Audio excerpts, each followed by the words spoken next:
All right, let's dive into one of the biggest, most enduring debates in all of sports. The greatest of all time, the GOAT. And when you have that conversation, two names just tower over everyone else: Kareem Abdul-Jabbar and Michael Jordan. You've got one guy who was a monument to 2 decades of excellence, and the other a complete supernova of peak performance. So let's break this thing down. So who really sits on the throne? This isn't just a simple question about who has more rings or who scored more points. Nope, this is way deeper. It's a question of philosophy. It's about how you actually define greatness. And today, we're going to unpack all of it. So here's how we're going to tackle this, round by round. We'll start with the different eras they played in. Then we'll crunch the numbers, compare their signature styles, look at them on defense, weigh their legacies, and finally, we'll try to reach a final verdict. Okay, first things first. To really compare these two legends, you have to understand the worlds they played in, because they weren't just different players, they were playing in totally different basketball universes.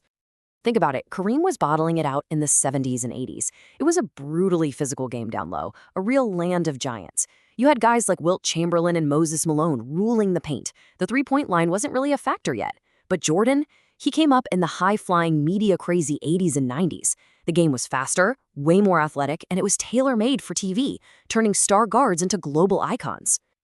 All right, let's get to the fun part, the hardware. When you put their careers down on paper, the sheer amount of accomplishments is just staggering. Let's take a look at the tail of the tape. And here we go. Right off the bat, they've both got 6 championships. A tie, right? Well, look a little closer. Kareem holds the all-time record for season MVPs with 6. That just shows you how long he was considered the best player in the league. But then, Jordan flips the script with a record 6 finals MVPs. That means when the lights were the brightest, he was always the best player on the floor. Kareem's got the record for all-star selections, Jordan's got the record for scoring titles. It's an incredible back and forth. And this really gets to the heart of it, doesn't it? What do you value more? The guy who stayed on top for 2 entire decades, or the guy who reached a peak so high, so intense, that no one has ever touched it? For Kareem's case, this number says it all. 38,387. For decades, that number was like Mount Everest. It wasn't just a record. It was a symbol of 20 years of being an absolutely unstoppable force, night in and night out. And for Jordan, this is his closing argument. 6 trips to the finals, 6 championships, 0 losses. He never even let a final series get to a deciding Game 7. It's just perfection, the ultimate proof of a killer instinct when it mattered most. But a player's greatness isn't just a list of stats and trophies. It's about how they dominated the game. It's about their art. And each of these guys had a signature weapon that was just completely unstoppable. For Kareem, it was the skyhook.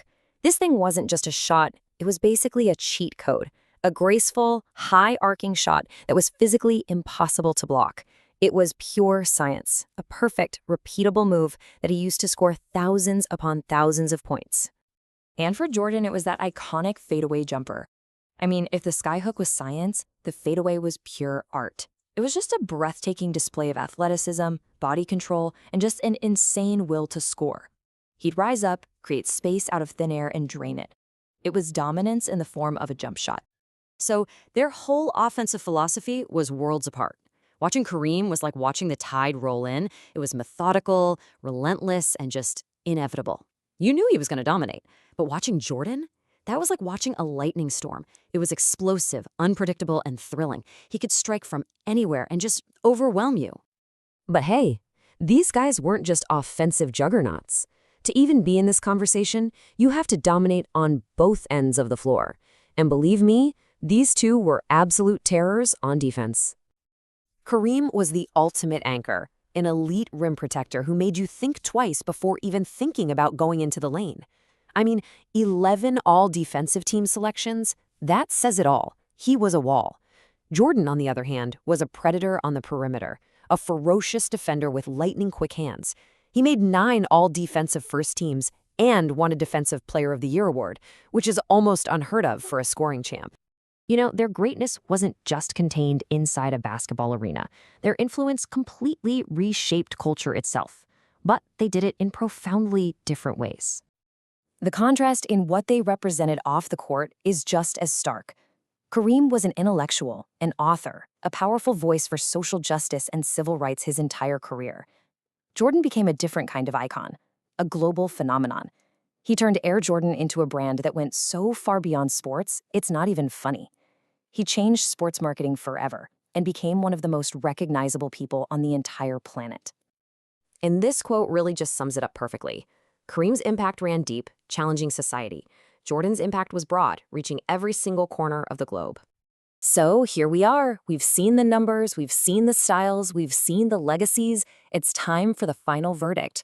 But there's no easy answer. We're looking at two different mountains with two very different peaks. So let's lay out the final cases one more time. The case for Kareem is built on that unparalleled longevity and just total statistical dominance. His 6 MVPs and that scoring record are the foundation of his argument. The case for Jordan is all about the height of his peak, his clutch play, and his cultural impact. That flawless 6-0 finals record is his ultimate trump card. Ultimately, choosing between them really forces you to answer a personal question. What does greatest actually mean to you? Is it the long, steady climb, staying at the absolute top for 20 years? Or is it climbing the most spectacular, breathtaking, unconquerable summit anyone has ever seen? There's no single right answer here, and that's honestly what makes this debate so much fun. Their accomplishments are set in stone, but the argument, that lives on forever. So the only question left is, which one is your legend? Who do you choose?